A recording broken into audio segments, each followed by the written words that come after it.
not woodturning, Daddy. This time we're messing about with some carbon fibre. Bit of a fun project, hope you like it. Got our box from Wheelspin Models. Yay! And it's very exciting. And big. And big. Whoa! There it is. It's massive. It's a whopper.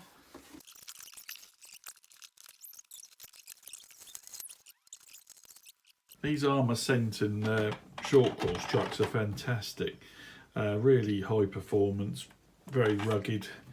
And they're a very good scale representation of a short course truck. But I want to make a different scale model from it. So I'm going to take the top off and I'm going to use the chassis to construct another scale RC model. And what I want to do is construct an old-fashioned Mini Cooper.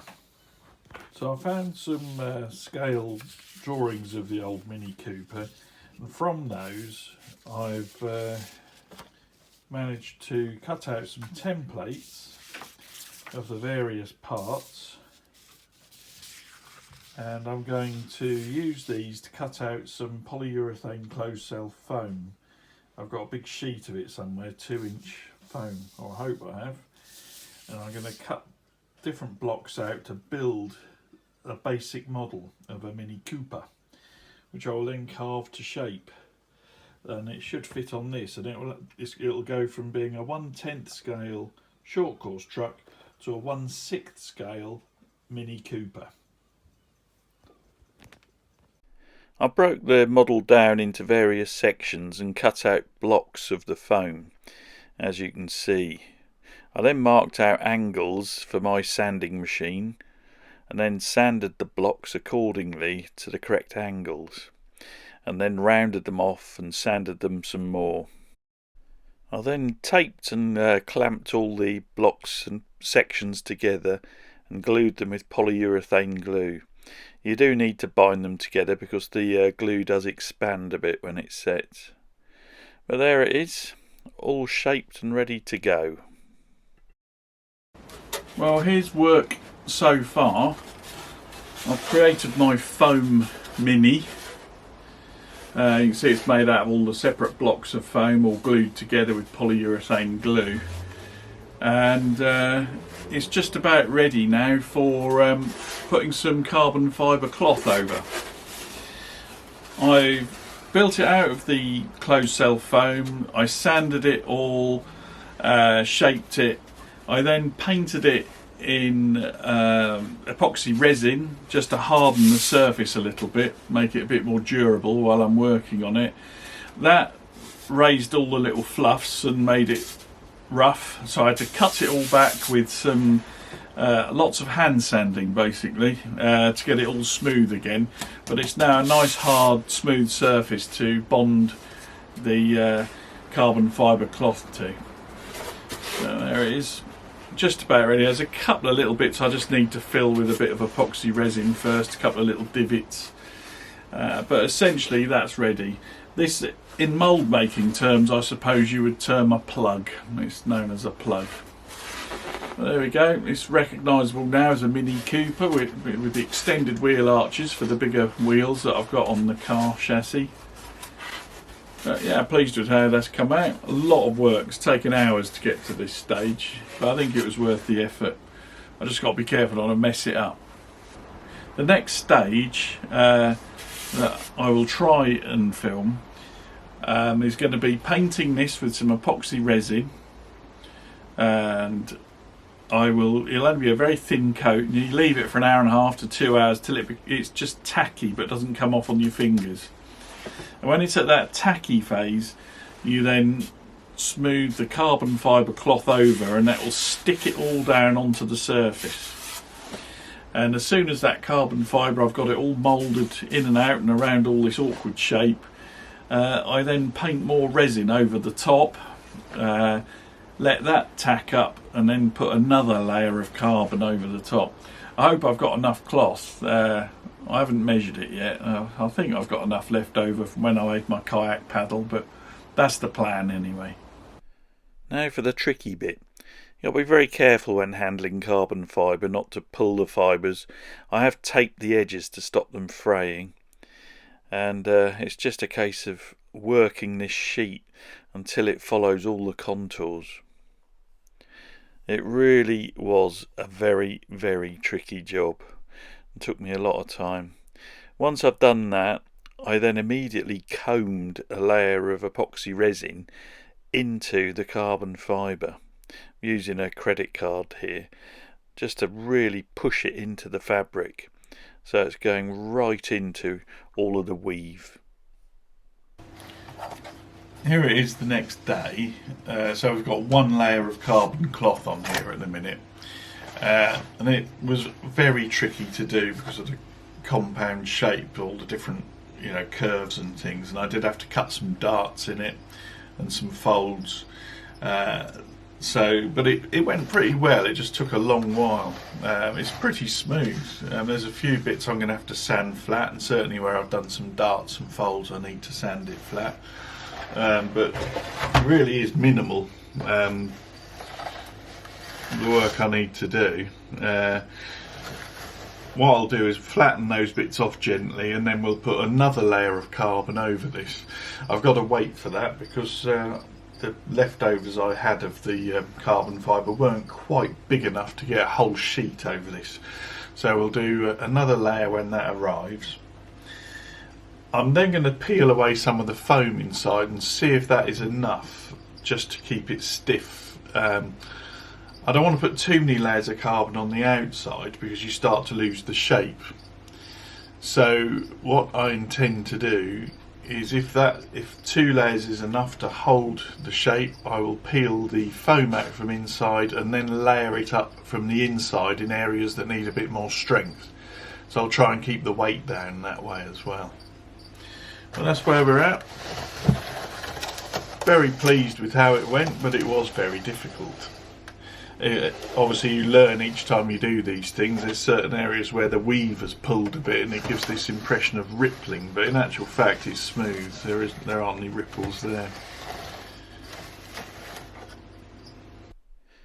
I'm now back out in the workshop, and I'm using my Merlin tool with a sanding attachment just to get rid of these sharp edges, and I'm also hand sanding just to get rid of all those bumps and creases.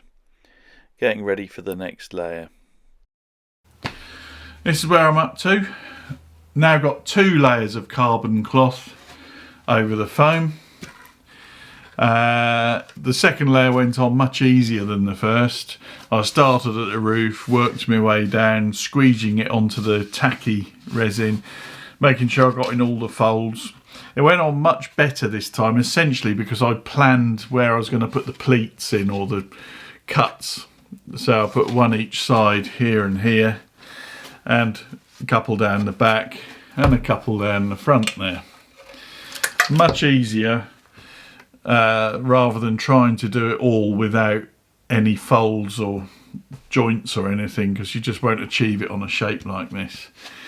The next thing I did immediately, having pressed that down onto the tacky resin, was I put another layer of epoxy resin which I combed into the weave using a credit card.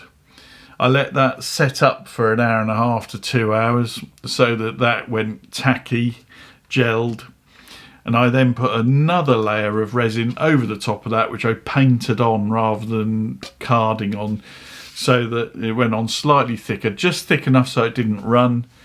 That's really what I was aiming for. But very pleased with how that's looking. I'm hoping 2 layers is going to be enough for the next stage, because I need to hollow out that foam. Be careful, by the way, all these sharp bits sticking up.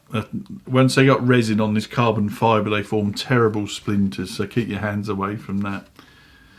I think before I hollow the foam out, while it's still got the support of the foam inside, I'm going to flatten off where I've got these little seams, And I'll do that by putting some sandpaper on a flat piece of wood or a cork block, and I'll do it all by hand. If you try and use power tools, you'll sand through your fibre.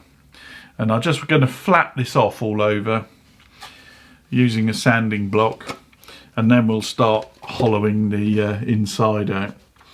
It's not going to pull out because it's bonded in there effectively, so I'll use a mixture of a sharp knife, maybe a hot wire, scraping with a spoon, and probably a bit of sanding, and I may even finish off with some solvent, acetone, to get rid of some of it. Once I've done that, I can start layering up from the inside. That's provided this is stiff enough with 2 layers. If it's not, I'm going to have to put another layer on the outside.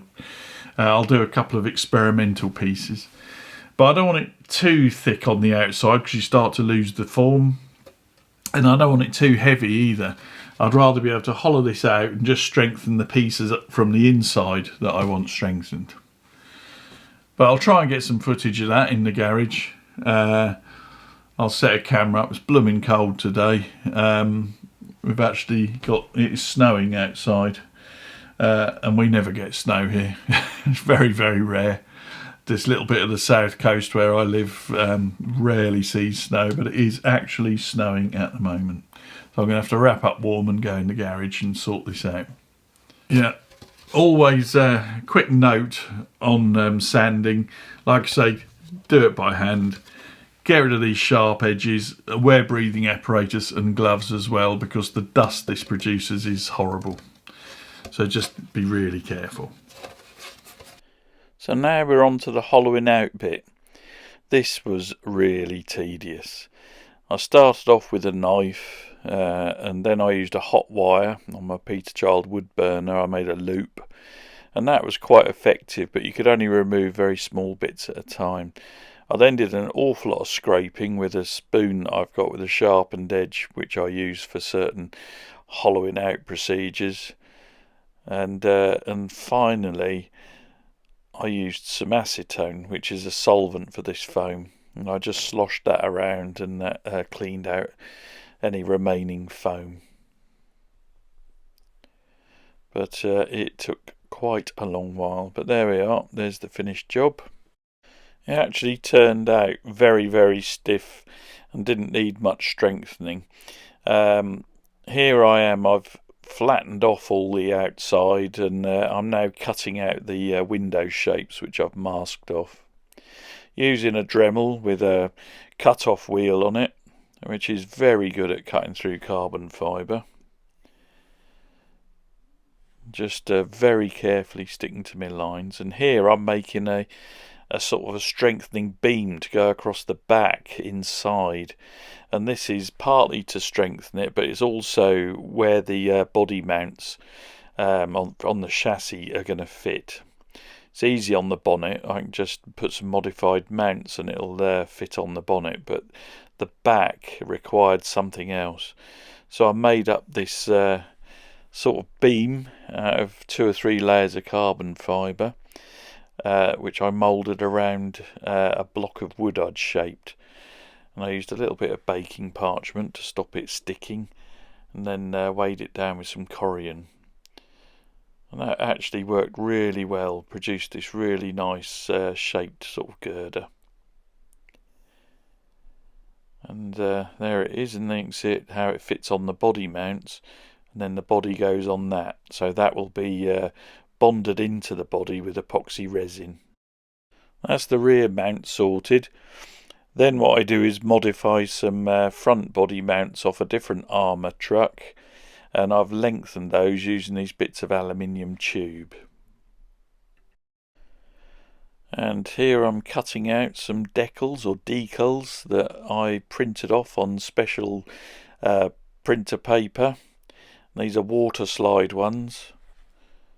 So I'm then sliding them onto the body.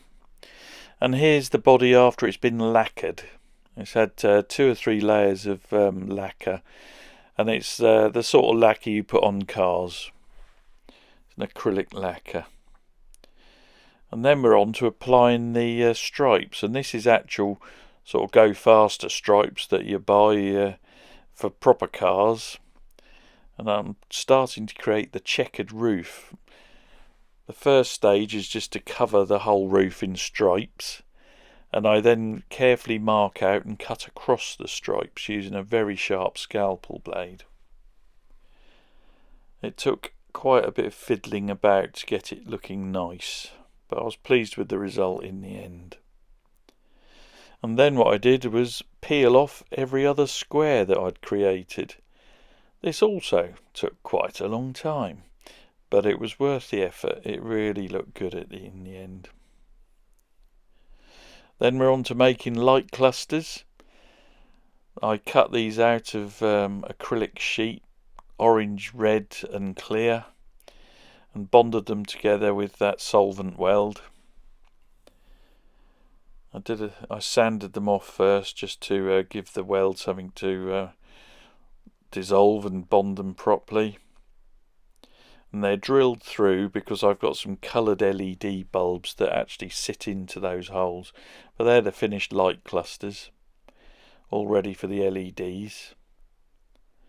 And the next thing I did was shape the back of them so they fit the curve of the car, and I put some foil tape, aluminium tape around them, and burnished it down to give that chrome appearance around the side of the light clusters.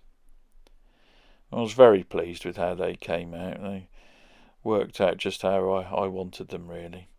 Now we're on my lathe. We're on my Record Power Coronet Regent lathe, and I'm making some headlights. I've got some acrylic rod or acrylic bar.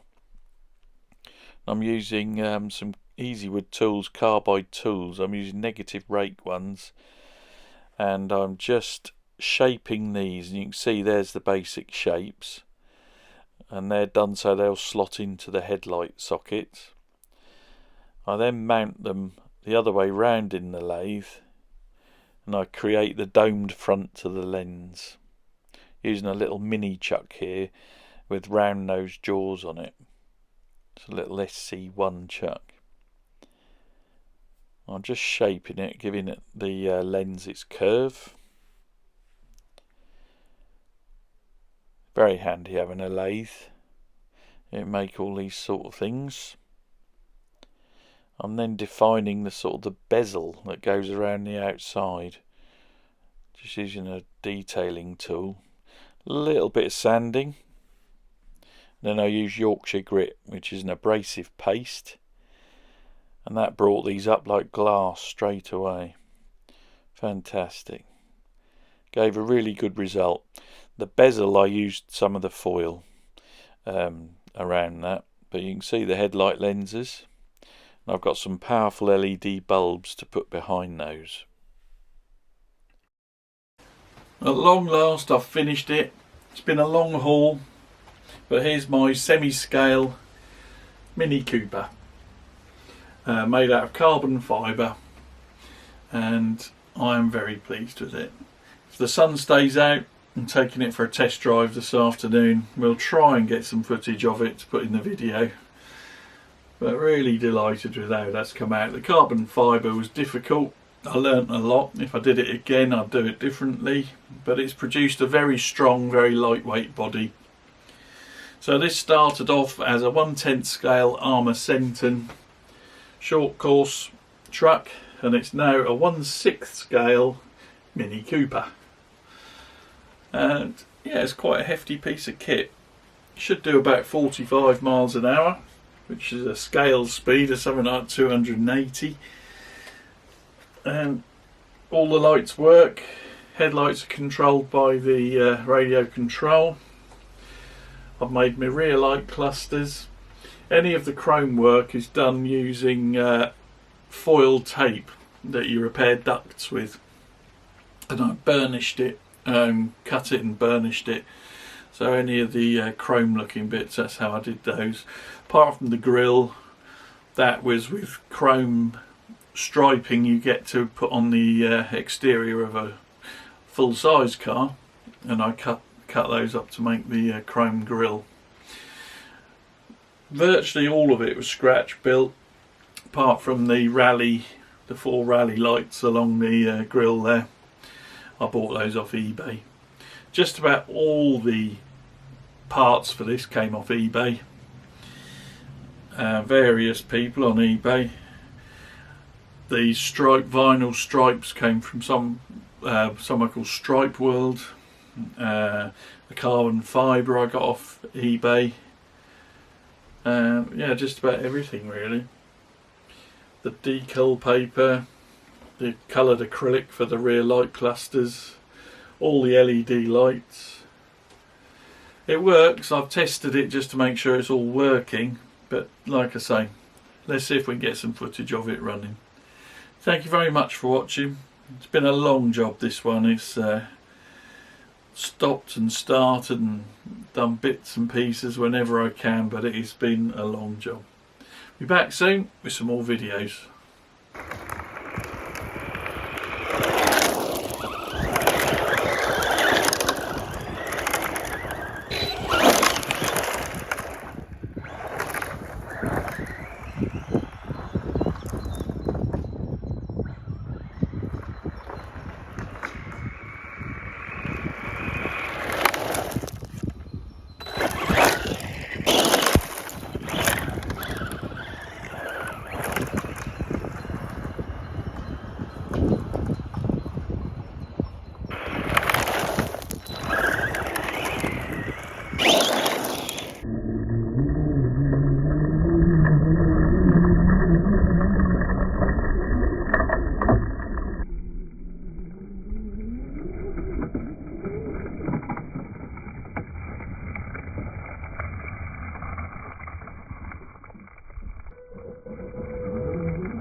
That's a load of rubbish, Daddy.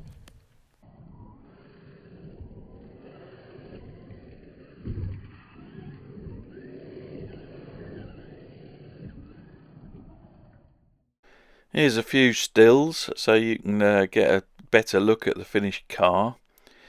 Sorry it's been so long since I put a video out. Life and everything else has just got in the way really. But hopefully things should settle down now a bit, and should be able to get some more videos out. But thanks very much for joining me again. I really appreciate it. And please subscribe if you haven't already. And please give me a thumbs up if you could. It all helps.